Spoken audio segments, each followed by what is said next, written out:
Hi everybody, Matt Lawton here. This is the Astrological Winds channel, and we are going to take a look at the astrological weather forecast for the week of January 11th through the 17th.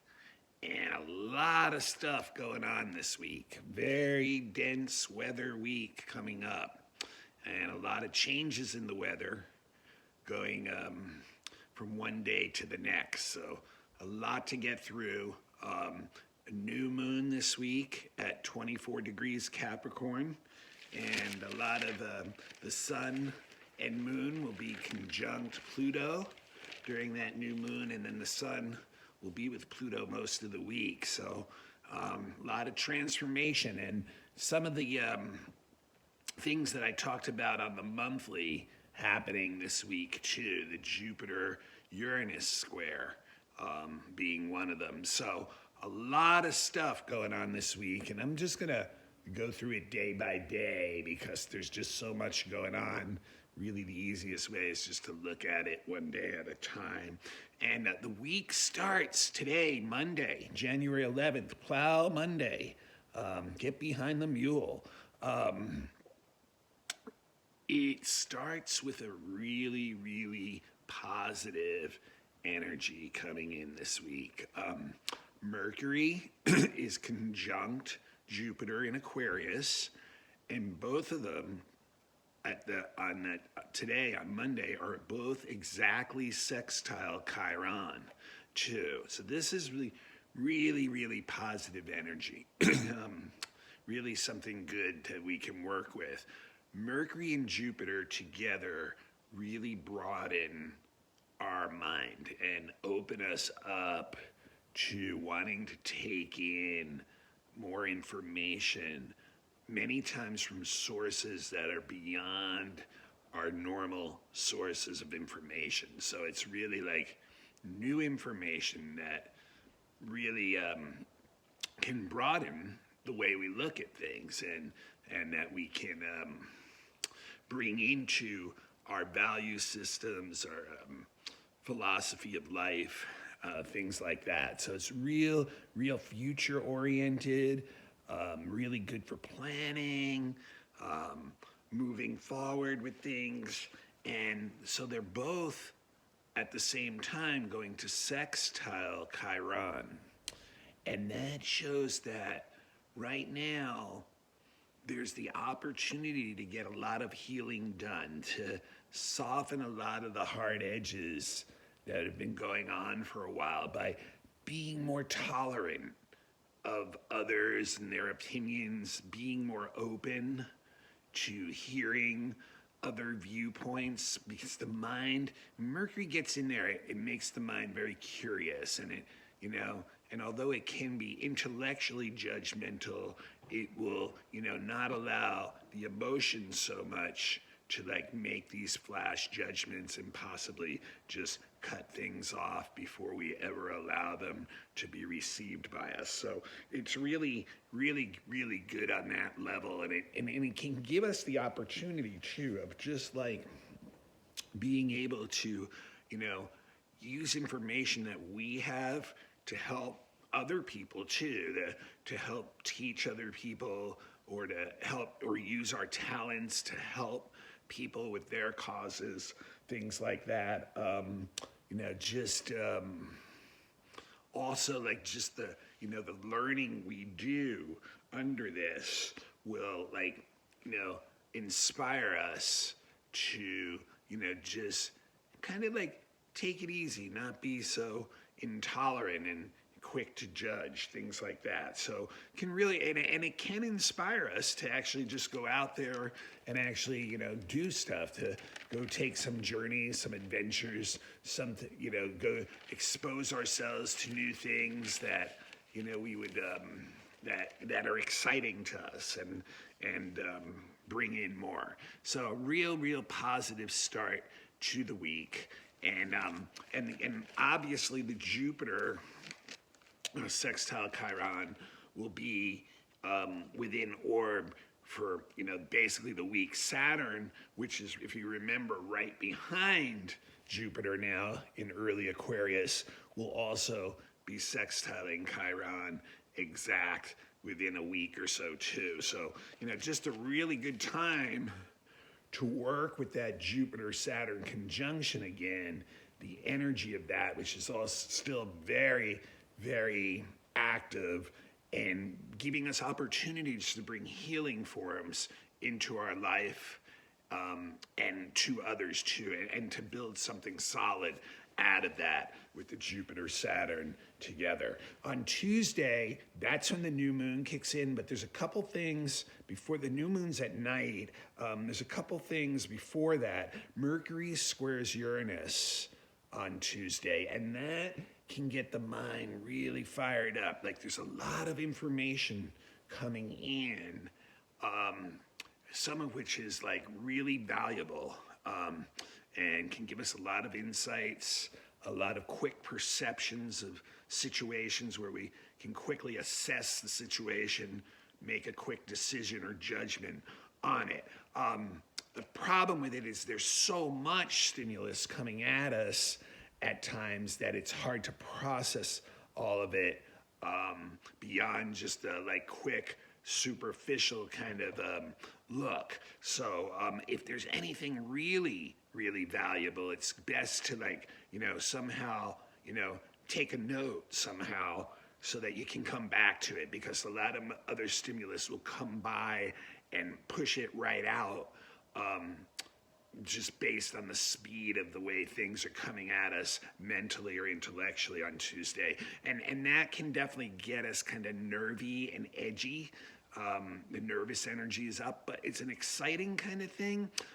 Those who, have a hard time being flexible with change are going to struggle more and, kind of get a little maybe pissant about it, so to speak, of things not going the way, because it definitely will, mess our routine up, basically. Venus is also square Chiron that day, so, certain relationships are going to be a little bit troubling this week.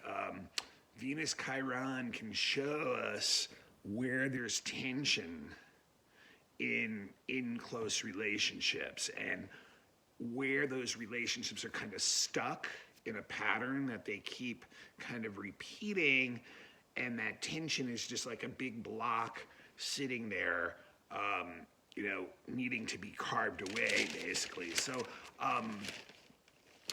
that's kind of a little bit of a challenging energy to relationships there, and will require some patience and stuff.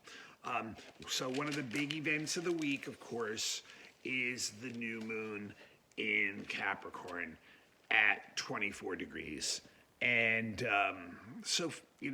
this new moon is going to be particularly intense, just like the rest of these times. And it's not because of Capricorn. Actually, Capricorn will do its best to not allow the moon and the emotions to become too intense, and will actually try to control or restrict stronger emotions and not allow them to get us in a tizzy in some way or another. But problem being this time is that the new moon, which is moon and sun conjunct together, that's what a new moon is also conjunct Pluto. And Pluto just brings in intensity. And when it's with the moon, it's intense emotional experiences. So like the moon's in Capricorn, it's actually considered to be in one of the weaker signs, if not the weakest sign for the moon to be in the traditional way that the moon would like to act.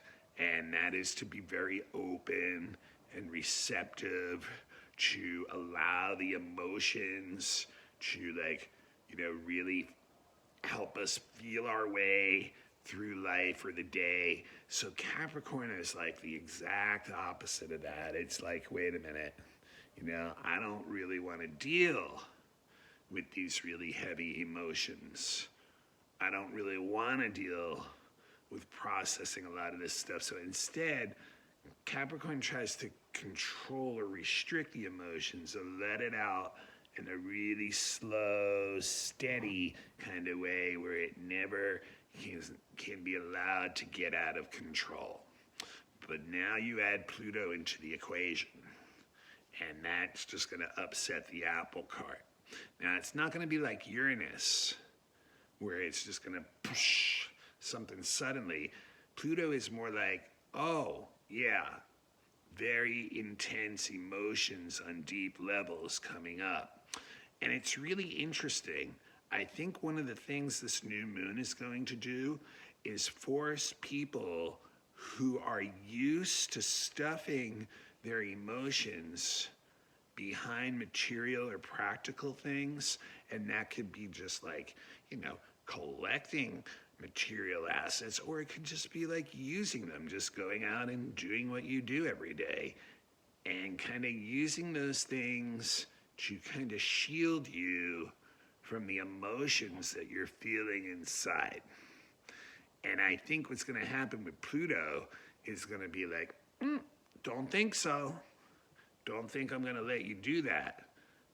At the very least, I'm going to show you inside what's going on. So there's going to be some intense energy with that.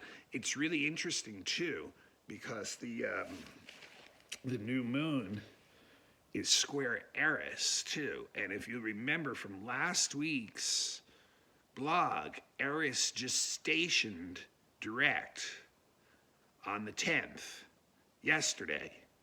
So when a planet stations, its energy is super strong. What did we see happen last week? Eris, the goddess of chaos, slowing down to station direct, and we have complete chaos in Washington, D.C., with the Capitol being overrun and broken into for the first time since the War of 1812.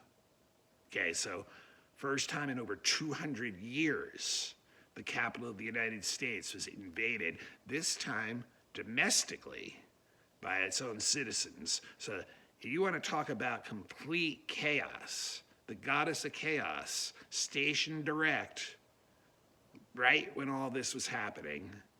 Just as I had said on the monthly, Uranus and Eris stationing direct, 4 days within one another, mid-month. Most likely people are going to outwardly express the chaos, frustration, desire for change and revolution that is within them. That's what we had happen. So this new moon is squaring that Eris. So it is not going to allow you to continue to push a lot of these intense emotions that you're feeling under the table and, basically dissuade them with either material possessions or what you're doing in the material world. And if you think you're going to do that, then people or experiences are going to be Pluto for you and bring it right to you. So expect some really powerful energy and emotions to be going through you despite the restrictive nature of the Capricorn moon. And it's interesting too, the ruler of the new moon is Saturn in Aquarius right now. And so really does want to develop some new ways of doing things, and conjunct Jupiter. So one perfect time to start doing that, and sextiling Chiron brings healing energy to everyone, including yourself. But here's the thing, it's also square the Mars-Uranus conjunction that's starting to perfect. So if we don't deal with it, I can guarantee you that some upsetting events are going to put it right in your face, and that may occur anyway. So we're going to have a lot of challenges under this new moon. And I'll tell you, the saving grace is the fact that Saturn is the one that's ruling it right now, and it's in its higher octave of Aquarius, and it is conjunct Jupiter. Because it is showing us that if we can deal with some of this stuff, start processing some of this stuff, start clearing, purging some of this stuff, that we can bring in new healing forms, new wisdom and knowledge through Chiron. The opportunity is there, and we can start things now that will have a long-lasting effect, that will broaden our lives, broaden our horizons, be more inclusive of others, and bring healing and learning to all of us. But we have a really serious challenge here. And Capricorn is going to want to try to control the whole situation. And the rest of these guys are like, I don't think so. You try to be there with your poker face, but, there's other people at the table with you. So a lot to process with this new moon. And obviously it's a new moon, so you want to look at the house that 24 degrees Capricorn falls into your chart, and that will be the area of your life where you'll be feeling this. But remember, it's a new moon, so we can start new projects. That Jupiter-Saturn conjunction, Saturn ruling the new moon, once again, good time to start some projects. But you're going to have to deal with the stuff that you might have been pushing under the rug. You're going to have to deal with some of the craziness that's out there that Eris and the Mars-Uranus conjunction are going to bring to you. And you're going to have to deal with that stuff in order to make this new moon work in any way for you. Okay, by Wednesday, move on to Wednesday. And Wednesday's another challenging day. Mars is square Saturn that day. And that is basically having our actions blocked. And it can be very, very frustrating. It kind of can build up slow, resentful anger inside, especially at whomever or whatever we perceive as being the thing that blocks us. And many times that can be people in positions of authority over us, or it can just be the circumstances or situation that we're in. So there's just slow resentfulness starting to build up inside about this blockage of our energy. And the best way to use Mars square Saturn is to just throw yourself into some project that needs slow, tedious work. It's good for physical work. It doesn't give us the most energy, but it's enduring kind of. So you can get, there's not a lot of payoff for sure in the present anyway, but you can get some hard, tedious work kind of done, especially of the physical nature. Now the sun squares Eris that day too, so my concern with that would be that the anger that's building up from being blocked, the Mars Saturn, can start to really fester inside and come out in chaotic kind of ways. So that's a really good way to describe it. Remember, Eris is just she's just kind of looking for trouble, because in the sense of wanting to shake things up. I mean, here in the U.S. last week, we really saw the president be Eris, where he literally threw the golden apple rolled the golden apple down Pennsylvania Avenue in Washington, D.C., and created complete chaos. And that's the kind of thing that Eris can do with you if you react to the anger and overreact to it. And it can be very easy to do, especially with the Eris stationary and Uranus stationary, and all the frustration that people are feeling right now from being blocked by so many of the circumstances that are going on in the world right now, not the least of which is the COVID situation. So also on Wednesday, there is a nice aspect to Venus is trine Uranus. So that can really finding new people, or encountering new people that bring some excitement into your life, or just having some kind of new experiences, something different, a good day to do something different. And maybe this will kind of soften some of the edge of the Mars-Saturn thing. But and it could be a sudden, maybe sudden financial windfalls. Maybe you're stimulus check will show up that day or something, in your bank account. Just going out, doing something different is a really good thing to do that day. Thursday is the day Uranus goes direct, and I talked a lot about that in the monthly. And just to, reiterate the point that, we will see people now start to act out more in a direct way on the things that they're frustrated about, and kind of become rebellious on that level. And that's also the day that the sun makes its exact conjunction to Pluto, which will continue that energy of the new moon all through the week. And, basically, Sun Pluto can really get us into power struggles with other people. And it can really bring an intensity to our life. We can find ourselves in positions of power too, and we have to be careful of whether we're abusing that or not. But a lot of times, once again, it's bringing up situations that are trying to push us to transform, trying to push us to leave behind the things, the situations, the people that are pulling us down still. So there's a lot of really intense energy in that conjunction that wants to bring transformation to us, but we need to deal with the shadow that we see and work with that and clear it before we can allow that transformation in. And it can also be, there can be a lot of confusion that day too. Mars is semi-square Neptune, which really can get people, it can sap our energy, first of all, and not only physically, but psychologically too.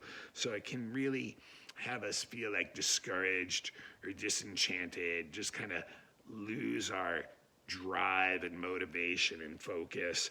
And we have to be careful too, because when we get like that, that's what can lower our immune systems and open us up psychosomatically to allowing disease into us. So especially in these days of the flu and COVID, things like that really go around this time of the year in the winter in the northern hemisphere. We need to be careful of Mars, Neptune, bringing us, getting us down to a point where we can be compromised with our immune system. So, but really, the best use of Mars Neptune is just a slow release of energy. So it's a good day to do some yoga, Tai Chi, just kind of relax and try not to get ourselves too caught up in discouragement, and realize it's just a passing thing. Friday, not much. Saturday, Mercury conjuncts Pallas, the asteroid that represents the daughter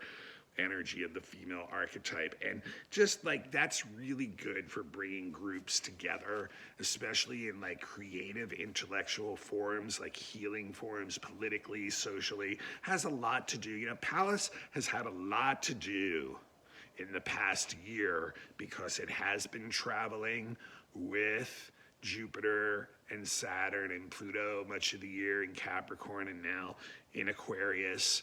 It has had a lot to do with why people are so fired up about their ideals and the different sides that people are taking. Because Pallas is what we define as justice, and using her sword of justice to discern what she feels is what's fair and not. So she's that female warrior archetype too, that wants to stand up for what she sees as injustice. And with Mercury, she's gonna just blast that out, communicate it, use the media, things like that. So, but it's also really good for negotiating with people, business deals, things like that, doing positive things together. And then Sunday is the big Jupiter-Uranus square, which I talked a lot about in the monthly too.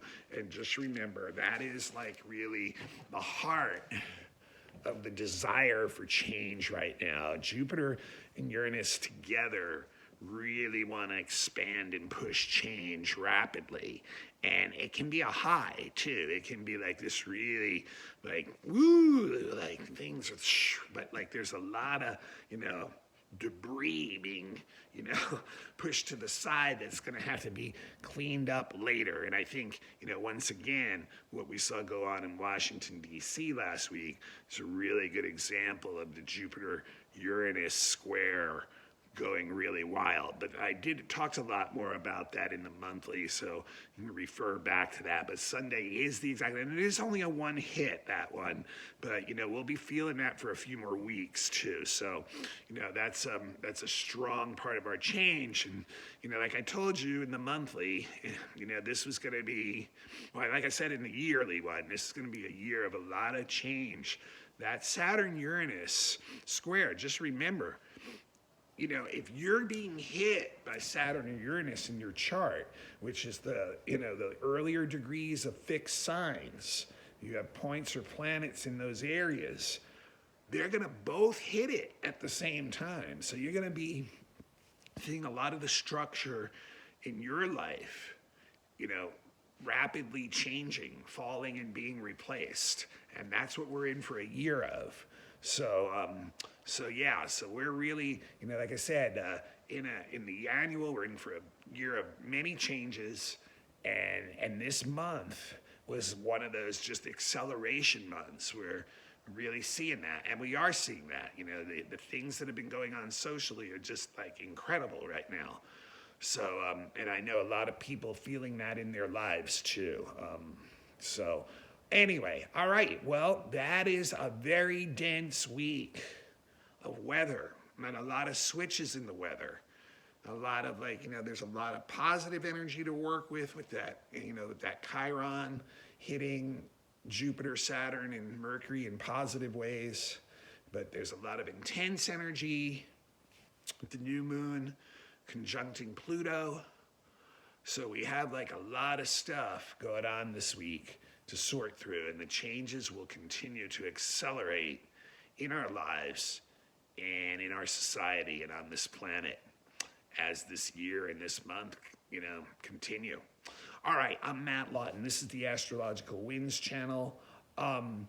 Buzzsprout is one of the podcasts that I'm on, and I'm starting to get a lot of followers on that, so I really appreciate you guys on Buzzsprout. Thank you. I was told 50 people checked out the blog recently on Buzzsprout, so that's really sweet. I think I'm on Spotify and Apple Podcasts too. Just do a search for Astrological Winds channel, obviously here on YouTube too, and you can become a follower and turn on your notifications, and you'll know whenever I post this. You can follow me on Facebook too. Just look me up, Matthew Lawton, Lauten. That's another way. I always post a link on Facebook each week. Let's see, classes I've got going. There's 5 beginners astrology classes going. Got 2 or 3 students going at this point, and maybe at some point we can start doing. I will start doing video on classes soon. And I'm also thinking, we get enough students and we can find the right time to meet every week, we might be able to do live class online, with something like Zoom or something. We'll see, but I need to, we'll see if we get to that point. But anyway, in the meantime, they are available, $25 a piece on Dropbox. If you want to be a student, you do them sequentially. If you're just interested in certain, things that you want to learn a little bit more about, like your sign or whatever, they're available as a one-shot option. If you are a student with a student ID, it's $5 off, so that's $20 instead of $25. I am available for all kinds of readings, natal chart, that's your birth chart, which I recommend first. Predictive, look at the year ahead, which you can get done every year around your birthday or around the beginning of the year. Relationship charts, children's charts, elections for the best timing of an event that you need to know, horary questions, fixed stars, all kinds of different readings available. Just contact me. My email is matthuE823@gmail.com. And, if you want to give a donation, just use that email too with Zelly. Do have to set up the email as an account before you can, but I've had some people wanting to give donations to the blog, which I really appreciate that. Really the best thing you can do for the blog is to just pass it on. It's open, free, public information that I'm giving, and anybody who you think would be interested in it, I would like, just pass it on, and that's the best thing you can do for me. And if you need a reading, I'm available. All right, this is Matt Lawton. I'm going to sign off until next week, and we will be continuing going through those quick changes and lots of intense energy that Uranus-Mars conjunction is coming up. So, all right, until then, try to do something with that Capricorn new moon. Try to focus on that Jupiter-Saturn conjunction and the sextile to Chiron, and bring some, learning and healing forms into your life and the lives of others. All right, until next week, namaste.